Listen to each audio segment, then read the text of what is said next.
You all see me, yeah? It's alright, most comedians do a mic check like that. I have to do a height check. Bit of a problem. So I assume most of you out there are students. If not, you wandered into the wrong place. I'm a student here, if you didn't notice. And what I love most about studying in Wales is the weather. How brilliant is the weather? You wake up in the morning, sweaty, ripping the sheets off, you come back from uni fighting a blistering storm, you get in, dripping with rainwater, the sun pops up. How brilliant. So, I think, I live on the village. Anybody live on the village here? The 10 guys. Yeah. So, I love living on the village, it's brilliant. But a lot of people haven't been away from home much, I don't think, because we get a lot of mums and dads come in every weekend. And so we get a lot of mums and dads coming over. And if you haven't got a lecture, I've noticed that nobody gets up, including myself. So if you have got a 9 o'clock lecture, you come back and find this woman perched on a chair, not quite on the chair because it's filthy, looking round going, oh my God, how do these things live like this? You know, and it's worse in our house because around the walls we've got clean up you messy bastard, nobody else is going to do it for you, you're a complete scumbag. So I walk in dripping wet, the sun's shining, and I've got to recover. I think, right, I have got to make students look like they're polite, they're responsible, and they are doing something at uni. You think, where's the book? And I haven't bought a book yet, shit. Right, so I walk in and I'm like, you alright? Move some of the rubbish out of the way so I can see her. And it's a genuine story. Not good, disconnecting the microphone.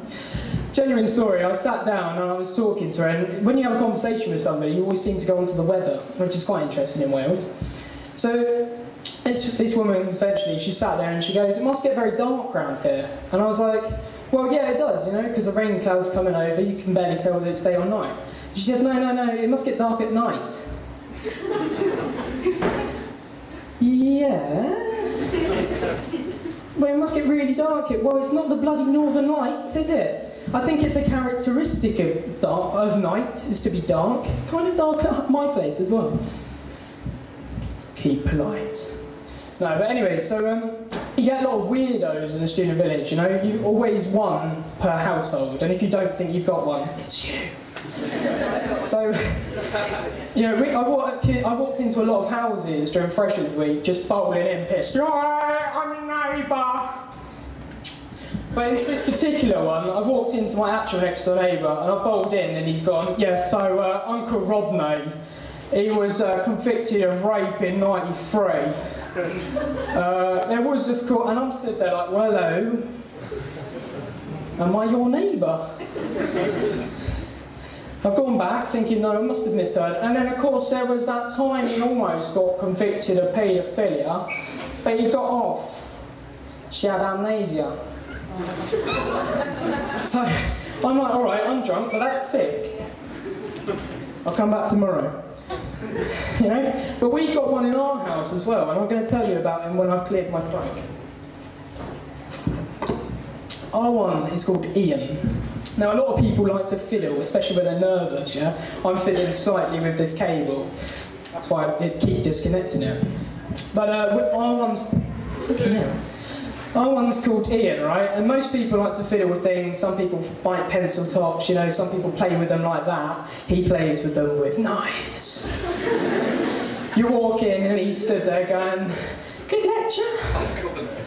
With a bread knife. Yeah, it's good, Ian. Now, we've got a tight-knit community in our little household, you know. We watch quite a lot of films together. And I don't like scary films. Feminine when it comes to that. They all wanted to watch Wolf Creek. I was going, Diaries of a Shopaholic, anyone? Yeah? Yeah? So we've watched Wolf Creek and I'm literally shitting it, and I'm thinking, no, I have to recover, I have to be masculine. So the film finishes and the girls are sat there huddling going, can you lead the way? And I'm like, yes, I will. Nothing is going to jump out on me. I opened the door and made a noise a cross between a woman giving birth and a dog screaming. Because there, with the lights switching on and flashing, was Ian with a knife. Good film. Yeah. I've got to go change my trousers.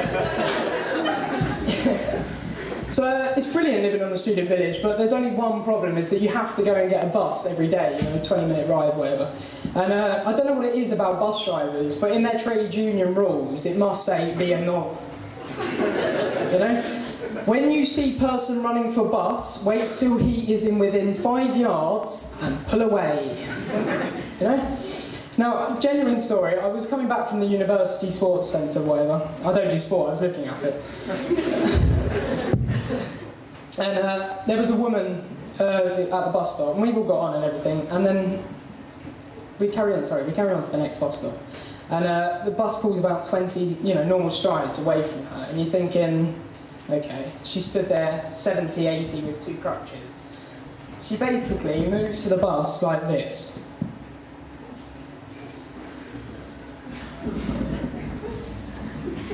"7 years have flashed by in my life." You're thinking, please, for God's sake, pull back. You're even out of the lay-by, you're blocking the traffic up. A normal guy, pull up. You know, we're all sat on the bus kind of laughing but feeling guilty, but this bus driver's loving it. So I'm sat there, another 3 years go by, and I'm thinking, I could even read a book, you know. I'm at university for that. Been to a lecture today, and somebody said something about the Peloponnesian War. I thought that was another word for piles.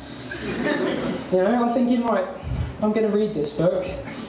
No, I'm not. I'm a university student. And then she gets towards the door. I'm thinking I could have read it twice now and noted every single word. She gets on. She's walking over to a chair, slowly. She gets halfway to the chair. The bus driver, foot down. She's squashed in like that. And up comes this frail little hand. Ding! I wasted 9 years of my life for you to go one stop. So, obviously the bus driver's quite happy with himself now. He's ruined our lives. He's made her look like a fool. She's getting off, slow as ever. Again, 3 years, tick by.